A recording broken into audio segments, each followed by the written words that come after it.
Check.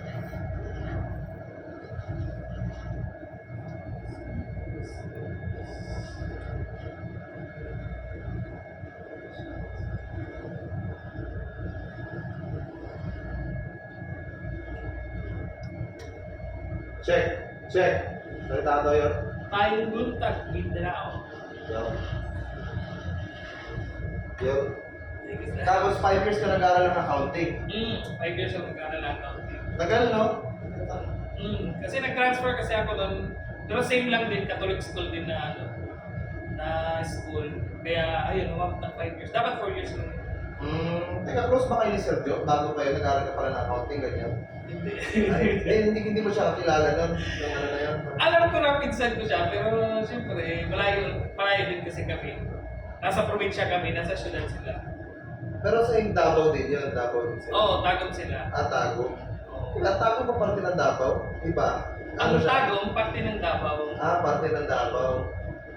Yun. Okay. Tagum siya, doon naman ako sa probinsya naman. Na, yun na nga, sinipalit na nga ngayon, naging Davao de Oro na. Tapos nun pag-graduate mo ng accounting, ilang taon ka nun? 22. Tapos yun, apply, job hunting. Siyempre, accounting na ina-apply yan. Pero nahulog sa mall, yun, nagkapagtrabaho ng mall. Anong trabaho ka sa mall? Oo, nagkapagtrabaho rin ako sa Jollibee. Talaga? Anong trabaho doon? Jollibee, ano naman, production controller. Nung una, ako nun. Tawag ito. Nagagawa ng burger. Panman na tawag ito. Panman. Oo. Tapos yun ang promote. Naging production controller. Para galing kusinero sa loob. Ikaw yung taga-mando lahat. Di ba daming station yan? Uy, malaking ano na yun Malaking station yan. So ikaw yung nag-ano ng mga production. Kaya tinatawag ng production controller. So, pero hindi din ako nagtagal noon. After noon, ayun, trabaho naman sa isang marketing. Tapos yun. Pero sa accounting, sa office naman ako. So nagalit ko yung ano ko doon, kurso ko doon. Yung parang na yan, nasa, ano ka, sa Davao ka niyan? Tagum. Tagum. Tapos, ayun. Dahan-dahan kinuha yung mga ano, kasi passport. Habang nagka-ano ka sa Jollibee, dahan-dahan. Oo, dahan-dahan ako. Bakit ka nag-decide na gano'n na ano? Kasi nakita ko yung mga pinsan ko noon, habang nag-college pa ako, pag umuwi sila ba, ganda ng mga short nila. Ganda ng mga cellphone, yung mga ganun ba. Hindi ko alam kayo ginagawa nila. Pero wala pa kong ideya doon about pagsisiman ng laula. Tapos nung, tinatanong ko sila, Kuya, may isang pinsan ako tinanong, sabi, Kuya, saan ka nag-training? Or ano yung kinukuha niyo pag magbarko, ganun? Tapos lakas loob ko lang talaga. Hindi ako tinutusan na Sergio, hindi. Ako lang talaga yung pusa na kumuha ng mga certificate. Gano'n? Nagulat na lang sila na meron akong gano'n. Paano mo nalaman kukunin mo? Tinanong ko yung mga pinsan ko, tinanong ko, anong kailangan para kumuha ng Siemens Book? Sabi niya, kailangan mo mag-training ng BSTP natin, di ba? Basic Safety Training. Yun, kumuha ko nun, kahit hindi ako pinakuha. Tapos, yun mo lang isang di ba, para makakuha ka ng Siemens Book. Isa sa mga requirements. Ayun na, tuloy-tuloy na yun. Hanggang nakuha ko ngayon Siemens Book ko. Tapos nagulat na lang siya sa Sergio na meron akong Siemens Book. Ayun. Kaya hawak-hawak ko na yung, habang nagtatrabaho ako doon sa office na sinasabi ko, may Siemens Book na ko at saka passport. Ayun. Tapos isang araw na lang, biglang tumawag yung skippers. Skippers na yun. Pero AB Maritime yan. AB Maritime. Yun yung pinakauna-una nilang yata, yung kumuha ng agency. Yung skippers. Tapos, di ko pa alam kung ano yung pinapunta ko ng Manila, first time ako pumunta, first time ako sumakay ng plano, yung mga ganun. Tapos, ayun, pinatraining pala ako doon ng ano, yung Isman course, mga ano pa yung mga iba, kailangan mga SSA, ano pa yung iba. Doon ako sa Manila nag-training na. Tapos doon ko na nalaman na, yun pala yung magiging trabaho ko. Pero nung una, hindi ko matanggap nung pagsampa ko, sabi ko, ang ganda ng trabaho ko doon, share ako doon. Doon sa marketing? Sa marketing, Oo. no? Tapos, kanang tawag ito, pagdating dito sa barko, tagahugas ko ng plato. Ganun talaga. Taga-map, yung mga ganun ba? Tagalinis ng kabigna, yung mga ganun. Yung bakit ganun? Tapos, doon na lang ako na-inspired nung nakita ko yung sahod ko. So doon ako nagpursige na, ganito pala. Mas malaki pa yung sahod ko sa manager namin. Magkano ba sahod ng Mesman no? Nung una sampa mo?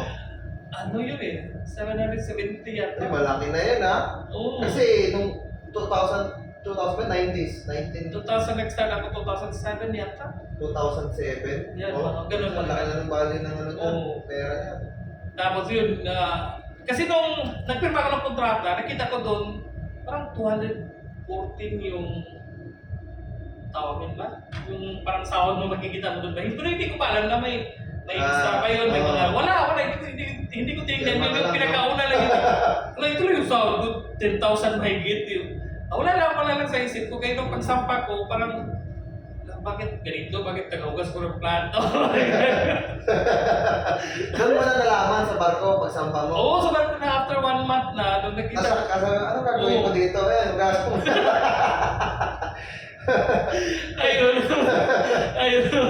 Yun na nga, pagdating doon, nung nakita ko nga yung sahod ko, doon ako na-inspired na, laki pala ng sahod dito. Doon na, kaya ganado na lahat. Kaya umabot ako na ano doon, 2 years and 4 months sa unang kontrata ko. Sa barko, umabot doon 2 years sa barko, bago bumaba. Grabe na, wala pang ano na, MLC, Wala pang diba? MLC kasi. Kaya ayun. Grabe. Tapos ilang kontrata ka ng Mesman nun? Teka, yung 2 years, 24 ka muna nagbarko, di ba? Oo. 26 ka na nun. Basta kailang Mesman ka pa ulit pagkatapos nun. Nung nag 2 years ko, mahigit. Oo. Oo, nag-list pa rin ako ulit. Pagkatapos ng Mesman Oo, ka pa rin. basta pa rin. 18 months siguro. 18 months na naman. Oo. Grabe na. Wala pa serious, ayun, tapos pangatlong, nung pangalawang barko, gusto na nila na i-promote nila ako as chief cook nga. Ayaw ko nga dahil ayaw ko naman na mapaya yung mga taong nagpasok sa akin. At saka, hindi pa ako hinog sa trabaho bilang chief cook. Kasi hindi basta-basta yan. Hindi basta-basta yan. Ang hirap. Chief cook pa naman pinakamaraming kaaway. Number 1, maraming kaaway yun. Number 1 talaga yun. Kailangan talaga. Sa dami kong naranasan na nakasama ng chief cook, ang dami talagang reklamo. Tapos, siyempre, nung Nespan ako, sabi ko sa sarili ko, pag ako maging chief cook, kailangan hindi ganito. Kailangan wala kang maririnig ka.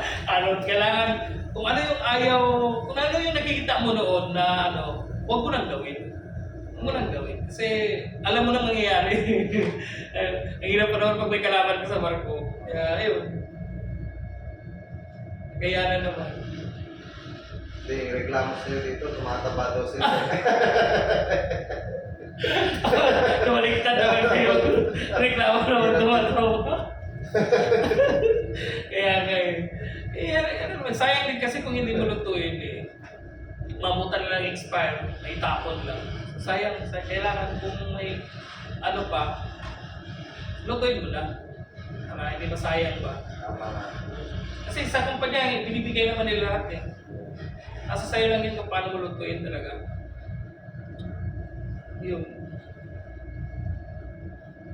Tapos nung ikalawang barko, di ba tumanggi ka na mag-chief cook? Tinapos mo pa yun, 18 months na Mesman. Tinapos ko yun, umabot ako 18 months. Tapos pagkatapos ng ikalawa mo, sa ikatlo, Sa ikatlo, doon na ako na-promote. Pero nag-mesman pa rin ako noon, mga 4 months. 4 months, mga ganun. Tapos pinalitan ko na lang yung Indiano yata yung pinalitan ko nun. So doon na ako na-promote sa ano, sa pangatlong barko. Which is Indiano yung nandoon. Kasi yung Mesman Indiano din. Yun, umabot naman ako ng ano nun. Yung una kong... Teka, dalawa kayo next month, no? O dalawa yung Mesman ko. Okay.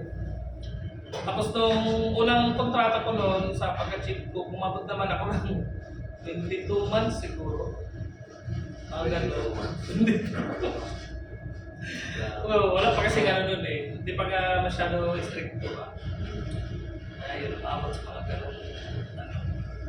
Teka, pag umabot pa kayo sa ganun, parang normal lang yan. Parang hindi kayo nag-reklamo. Hindi ko na kaya. Hindi naman pag ano, kasi pag enjoy ka sa trabaho mo, hindi mo maisip na ano yun. Oh, yun, 2 years ka na pala. Ganun. Oo. Enjoy mo na yung trabaho mo. Total yun naman ang ano eh, susuporta sa pamilya mo eh. Nung mga barko na yun, diba? Di ba nasa ibig natin? Ito pa rin yan. Tumagal. Hindi na. Ano na yun, yung bininta na yun. Yung Yulinia at saka yung Jorgos Pidin. Luma. Luma. Yun yun. Dalawa na yung barko nila, no? Hindi. 9. 9. Ibig sabihin, may natira pa. Wala nun sa skippers. Wala. Wala. Wala. 9, tapos hanggang, yun, ibinta na lang. Kasi may ibinta yun, wala na, hindi na palitan Hindi eh. na napalitan. Oo. Makaayaw nila ng marami. Siguro. Tapos nung nag-check ko pa ng ikatlo mo, ano na naman, nung sumunod mo, ano ka na, kumbaga kaya-kaya mo na yung... Oo, nung una, siyempre mahirap pa rin kasi yun nga sabi ko, hindi siya basta-basta na trabaho. Hindi yung porkit marunong ka lang magluto, sige go ka na dyan. Hindi. Ang dami mong iisipin din, ang dami mong kailangan ganito. Siyempre nung una, maraming palpak talaga. Aminin ko maraming palpak. Pero nagsisimula din sa pagkakamali. Magpasalamat ka, magkamali ka dahil at least yung pagkakamali mo, doon ka matuto. Ito. Kasi ano eh, hindi naman lahat nagsisimula sa ano eh, na asang-asa ka na sa trabaho eh. So kailangan mo munang magkamali, tapos yun. Siyempre, hindi naman lahat laging magkamali eh. Kaya ayusin mo rin yung pagkakamali. Gano'n. Matuto ka ba? Kaya yun. Tapos nung, yun nga, pagiging chief cook, dala na rin doon, hindi na magaling ka magluto ng ulam, okay na. Ikasama doon yung magluto ng tinapay, di ba? Oo nga, Aminin ko yung pagluluto ng tinapay, nahirapan din ako doon. Kasi nga, di ba, accounting ako. Oo. Layo, no? Layo. Layo. Wala talaga akong ano doon, wala akong ideya paano gawin yan. Buti na lang, may mga kasama ako dati na mga messman din na nagtrabaho bilang assistant baker sa passenger.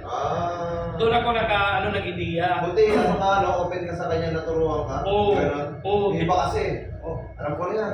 Kasi may yung mga luma kasing chief cook dati, lalo yung mga matatanda, 1, 2, 3 tinapay, okay na eh. Yun na yung alam nila eh, pabalik-balik lang yun eh. Siyempre, bakit naman na kung ikaw maging chief cook, yun lang alam mo. Siyempre, di ba, ang kaya ano rin mag-discover ng ibang recipe ba. So, kaya nun siguro, natuto akong maggawa ng tinapay. Siguro after 2 years siguro. Kailangan talaga madapa ka eh. Kailangan ka rin magkamali. Para at least yung mali mo, or nahilaw man yun dati, nasubrahan siguro ng yun, or nasunog man, ganun ba? Kaya kailangan mo tansyahin mo rin na, ganito pala. Ayun, hanggang matuto ka na, masanay ka na. Tapos ang pinakamahirap talagang gawin, cake. Cake. Hindi basta-basta yan. Hindi basta-basta yan. Ang tagal ko nakuha yan, siguro mga 3 to 4 years bago ko nakuha yan. Oo, trial and error talaga. Kailangan mong i-try ganitong proseso, manood ka ng YouTube. Marami namang mga Pero hindi. Magkakamali ka pa rin eh. Oo, hindi madali yan. Gawa ng icing, hindi mo yan. Hindi mo makuha ng perfecto yan sa isang lang. ang tagal mo mano yan. Lalo ka na, wala kang background sa Tapos, dito pa sa barko, kulang-kulang ng ingredients. So, dati, siyempre, may mga ingredients na sinasabi dun sa YouTube. Kailangan ng ganito, ganyan, ganyan, ganyan. Wala dito, ganyan. Eh, anong gagawin mo? Oo nga, ano? Di ba? Mga ganun. Oo. So, may mga, ano yan, may mga, Parang paraan. ano bang tawag yan? Yung, instead na gagamit ka ng ganito, ito na rin yung gagamitin mo. So, pwede din yun. Yung ganun ba? So, meron din ganun. Kaya ngayon, pag sumasampa ko, nagdadala na ako. Nagdadala ka ng... Oo, kasi ang hirap kasi kahit hanggang ngayon, nagbibigay naman sila, pero ang tagal. Ang tagal. Kailangan hintayin mo pa tapos yung kontrata mo, yun pa pagdating nito. Magdala ka na lang ng ingredient mo. Para magawa mo yung gusto mo. Oo. Kaya, ayun, araw-araw, iba-iba. Oo. Kaya pala. Ayun.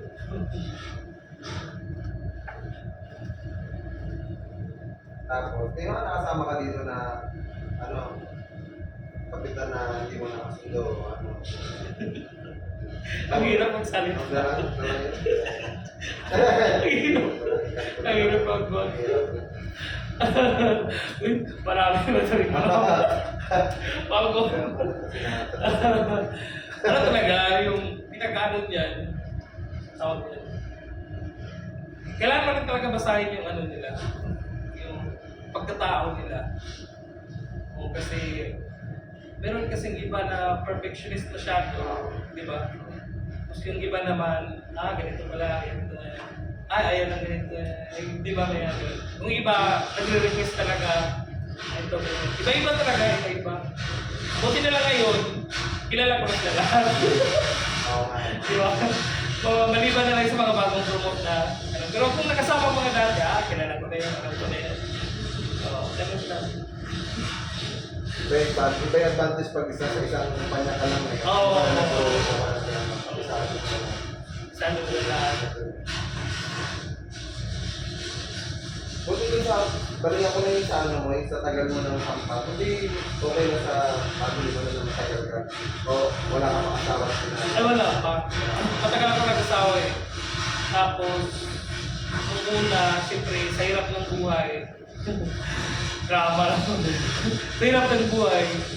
Siyempre, nung ikaw na yung meron, hindi naman pwede na, para sa akin hindi naman pwede na pabayaan ko yung mga kapatid ko na gano'n na lang. Bahala kayo dyan, basta ako, ganito na ako ngayon, di ba? Kaya ginawa ko, may dalawa pa kong kapatid noon na nung sumakay ako noong una. Magka-college yung isa naman high school, yung gano'n ba? Pero nung nag-college na silang dalawa, ako na yung nagpaaral sa kanila. Yung isa, accounting din yung natapos, yung isa nursing. Nurse na ngayon sa Qatar. Okay. Galing ah. Yun nga, pero ang hirap din ng Babae parehas yun.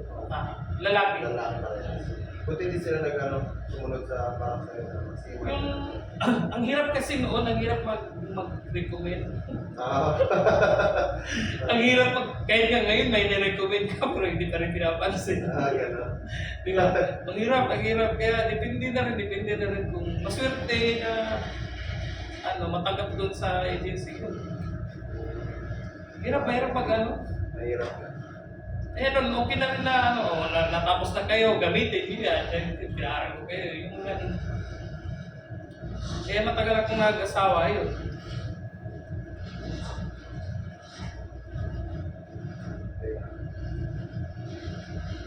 Marami kasing tatanong din sa akin kung paano nakakapagano daw paano kami yung chip cook daw.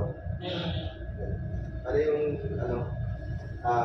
message mo doon sa mga tao na gustong pusukin niya pagbabarko, bigla na chip cook. Lahat naman, walang criteria sa pagbabarko or pag-chip cook. Wala. Lahat pwede.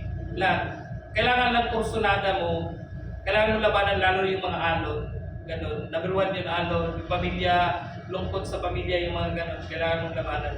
Tapos, training talaga. Kailangan mo kumuha ng, number one, passport. Kung may passport ka na, so, parang okay na. Number 2, kailangan mo kumuha ng Siemens book. Bago ka makakuha ng Siemens book, yun nga sabi ko, may magti-training ka ng BT na ngayon, di ba? Basic training. Kukuha ka niyan, tapos after nun, may requirements naman yung ang Marina para kumuha ng Siemens book.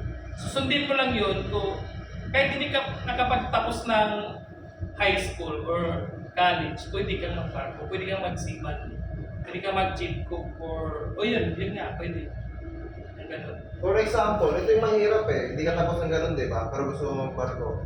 Paano bago ang mga barko, kailangan mo ng experience Ano yung mga masasagis mo sa ganun, sa mga wala pang experience, isa pa lang? Experience sa trabaho. Sa Wala pagbabarko. Mga from scratch sila mag-uumpisa. Sa akin kasi, ikumpara ko kung walang backer sa may backer. Sa akin kasi may backer, so madaling nakapasok. So kung walang backer siguro, same naman siguro. Ang importante lang, meron ka talagang passport at saka Siemens book. Kasi nakikita ko ngayon parang wala namang walang pinipili pag pag may tawag dito. Meron ka nun meron kang mga requirements na ganun. As long as kumpleto ka lang ganun at saka kursunada ka, kung wala ng pag-asa, makakasakay ka din. Kasi kung iisipin mo, kung iisipin ko din, wala akong backer noon, pwede naman, kasi may mga kasama akong mga walang backer din na usa nilang nag-apply. Yun nga, may bit-bit ka talagang Siemens book at saka passport. Saka additional mga training na kung anong ibibigay ng agency sa'yo. Kasi yung pag sa chip ko, kunti lang naman yung mga training. Hindi naman diretso chip ko. Kailangan misband ka muna. Doon ka sa misband muna. Kailangan maano ka doon. At saka, hindi porket nakasakay ka na, tawag ito. Kasi nakikita ko ngayon, lalo na pag mga, hindi naman lahat may mga backer, yung malaki ulo. Kaya nga. Oo. Kasi dapat kasi pag nandun ka na, ayusin mo na yung trabaho mo. Kasi yun na yung nagsisimula ka sa karir mo Yung hinulma mo na yung future mo dyan Tama. Ikaw dyan, may ka ba dyan? Nung umapang sa may experience ka ba? Before ka sa hotel, restaurant, gano'n? Meron akong OJT, 1-year restaurant as waiter, 1 year. Waiter? Waiter. Nag-waiter ka? Casual fine dining. Talaga? Jump pack ko na experience mo, no? Tapos 1 year, 360 plus hours lang pala, hindi 1. Bali OJT, 360 plus hours. Legit yun, restaurant talaga yun. Restaurant. 360 plus hours, tapos absorb nila ako as waiter, yun, 1 year and 5 months yun. Then may OJT din ako 360 plus hours sa hotel, 4-star, sa housekeeping department. Okay lang din pala talaga experience kahit paano.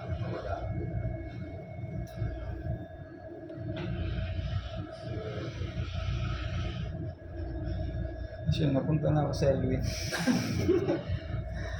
Bali, dalawa yung in-applyan ko mag-saysay tsaka Elwin. Nag-apply ka? May dala ko nun, Wala kang bakal sa Elvin? Imposible.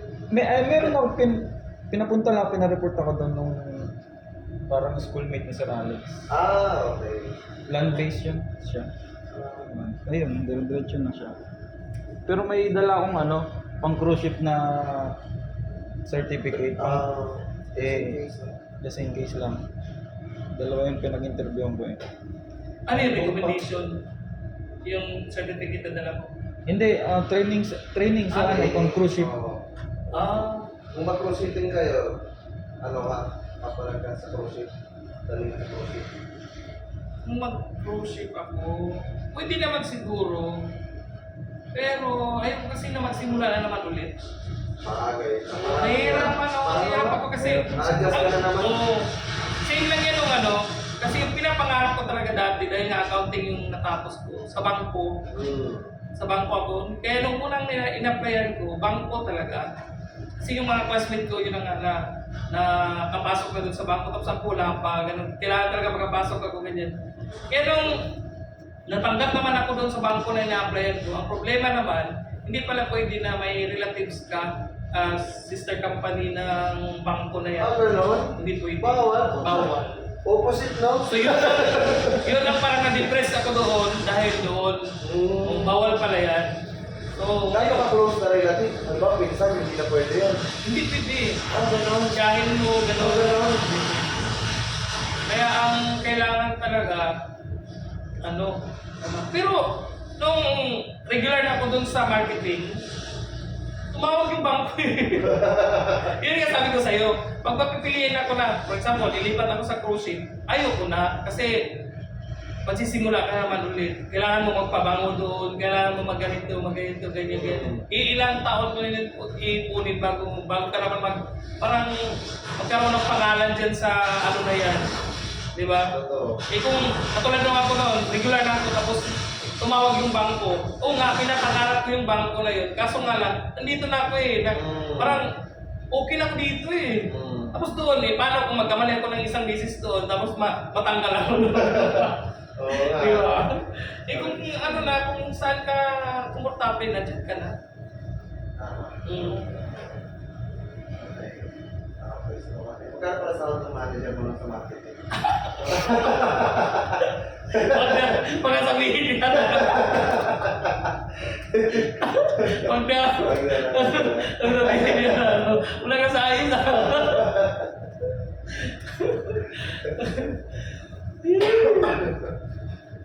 Sige. Tsaka ano na lang, final na lang words para sa mga followers mo sa Facebook. Ganun. Wait lang. Naano ba ako?